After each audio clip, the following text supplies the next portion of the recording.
Hello student, in this video I am going to discuss about making up Indian constitution, that what were situation and how our how a background of constituent assembly and making up constitution were created in our history. Actually at that time आप you can understand that कि 1947 में we got independence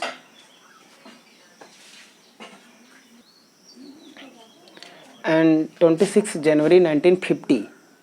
In 1950, our constitution came into force, and 26 November 1949, our constituent assembly, constitution maker made our constitution, and 26 जनवरी को हमने क्या किया, वो किया. कहानी थोड़ी सी पीछे अगर हम जाएं, तो आप 10th क्लास में पढ़ेंगे जब हम 1992 में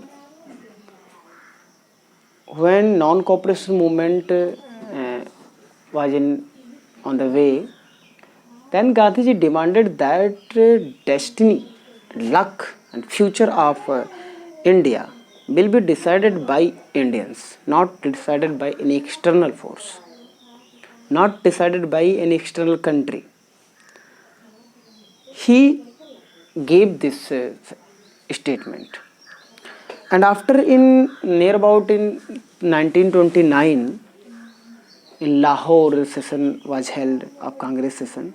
Pandit Jawaharlal Nehru demanded of Purna Swaraj.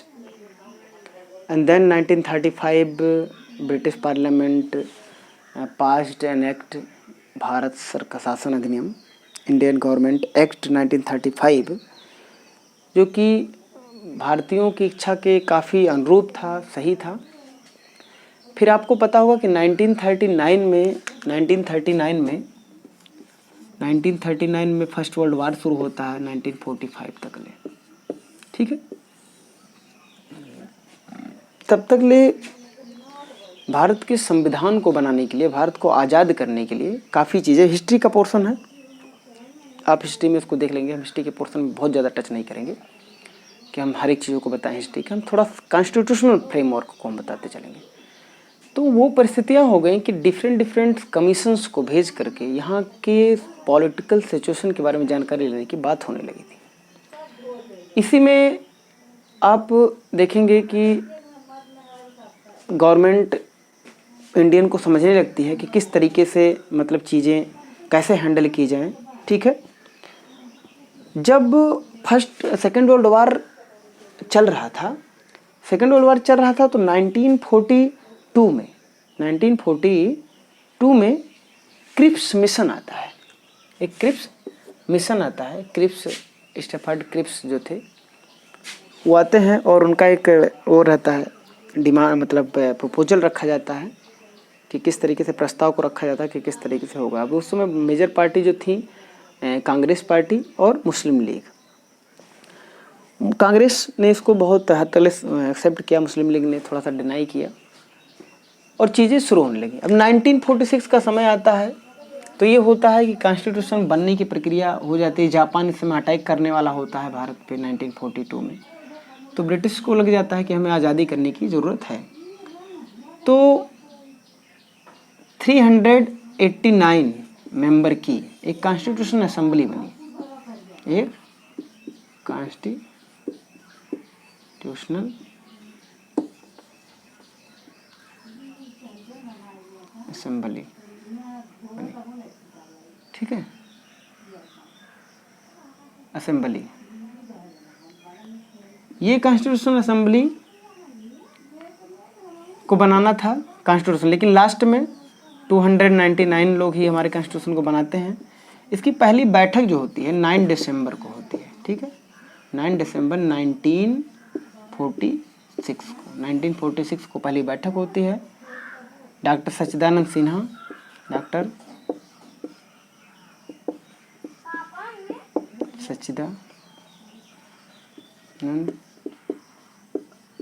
में भी सच्चिदानंद सिन्हा की स्पेलिंग गलत हो, कि इसके टेम्परेरी प्रेसिडेंट बनते हैं.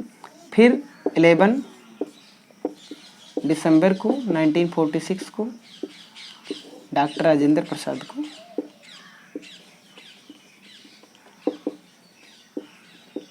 राजेंद्र प्रसाद को क्या किया जाता है, परमानेंट प्रेसिडेंट बना दिया जाता है। ठीक है, परमानेंट प्रेसिडेंट बना दिया जाता है कॉन्स्टिट्यूशन असेंबली का। और कॉन्स्टिट्यूशन असेंबली अपना पूरा काम क्या करती है, बनाने की प्रक्रिया शुरू कर देती है। और कई डिबेट्स, कई बहसें होती हैं। भारत के जो हमारे इनके रिप्रेजेंटेटिव थे, जो कॉन्स्टिट्यूशन असेंबली के मेंबर थे, वो 1 मेंबर पर 10 लाख लोगों पर ब्रिटिश स्टेट से और प्रिंसली स्टेट से चुन करके आए थे। इन लोगों को इनको कॉन्स्टिट्यूशन क्या करना था, फॉर्म करना था भारत का। और बाद में ड्राफ्टिंग कमेटी के मेंबर, चेयरमैन या प्रेसिडेंट डॉक्टर भीमराव अंबेडकर बनाए गए, जिनको कॉन्स्टिट्यूशन को ड्राफ्ट देना था, ड्राफ्टिंग करना था, फॉर्मेट बनाना था। इसको बनाने का इन्होंने क्या लिया, रिस्पॉन्सिबिलिटी लिया। और यानी 9 दिसंबर 1946 से लेकर के 26 नवंबर 1949 इन टाइम के बीच में हमारा कॉन्स्टिट्यूशन बन करके क्या हुआ, रेडी हो गया। ठीक है, और 26 नवंबर 1946 को हमने उसको पारित कर दिया।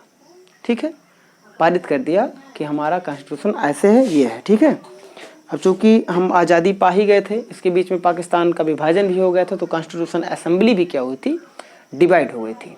ठीक है, सिंपली जानो कि हमारा जो कॉन्स्टिट्यूशन बना है, किसी एक व्यक्ति ने नहीं बनाया, बल्कि एक लोगों की चुनी हुई इलेक्टेड मेंबर की एक असेंबली ने बनाया। उन्होंने एक समय लिया बनाने में, जो समय आपको याद होगा कि 2 year 11 month 18 days, 2 years 11 month and 18 days, ये लगभग माना जाता है हमारा समय। इतने समय में हमारा कॉन्स्टिट्यूशन बन करके तैयार हुआ था। कई लोगों ने, कई कमेटियाँ थी, अलग अलग वर्क कर रही थी, और भारत का एक बहुत बड़ा संविधान बन करके तैयार होता है। ठीक है, 26 नवंबर को तैयार हो जाता है। और 26 जनवरी को हमने क्या किया, 26 जनवरी 1950 को हमने क्या किया, इम्प्लीमेंटेड कर दिया, लागू कर दिया। और इसी दिन हमने भी इलेक्टेड और president doctor Rajendra Prasad as a president. तो हम इसीलिए क्या मनाते हैं, रिपब्लिक डे। हम रिपब्लिक का मीन क्या है, उसको नेक्स्ट वीडियो में हम प्रियम्बल को बताएंगे, पूरे भारत के प्रियम्बल के सभी जो आइडियाज हैं उसको बताएंगे, तो उसमें हम बता देंगे। ठीक है, उसमें बता देंगे क्या। अभी एक चीज़ यहाँ समझने की ज़रूरत है कि टोटल जो पार्ट हैं वो 22 पार्ट्स। ठीक है, आर्टिकल्स जो हैं ये लगभग 395 हैं। अभी 445 अगर सबको मिला करके बना दिया जाए। ठीक है, शेड्यूल जो है, शेड्यूल पहले 8 थी, अभी क्या हो गए हैं 12। ठीक है, ये हमारे संविधान की इस किताब में बांटे गए पार्ट्स हैं। डिफरेंट पार्ट्स हैं, डिफरेंट पार्ट्स में डिफरेंट आर्टिकल्स हैं। और शेड्यूल जो है, जो मेन आर्टिकल्स नहीं हैं, जो अलग से बनाए गए हैं कि उनको अलग रखा गया संविधान से, संविधान के पार्ट्स हैं, बट वो ऐसी चीज़ है जो एक पॉलिटी का एक मेजर पोर्शन नहीं होता, साइड पोर्शन होता है, थ्योरेटिकल पॉलिटी का कोई विषय नहीं होता है। ठीक है, वो इंटरनल विषय होता है, इसलिए उसको शेड्यूल में रखते हैं, उन्हें सूचियों में रखें। इस तरीके से हमारा संविधान, आप जानिए कि भारत का संविधान 26 जनवरी को क्या हुआ, हम अपना संविधान पाए और हम एक रिपब्लिक 26 जनवरी को बन गए। ठीक है, नेक्स्ट वीडियो में हम समझने का प्रयास करेंगे, पूरे हम यहाँ पर नोट कर देंगे चीज़ों को कि हम कैसे कॉन्स्टिट्यूशन को बनेंगे। ठीक है, कॉन्स्टिट्यूशन असेंबली किस तरीके से बनाई। ठीक है, ओके, थैंक यू।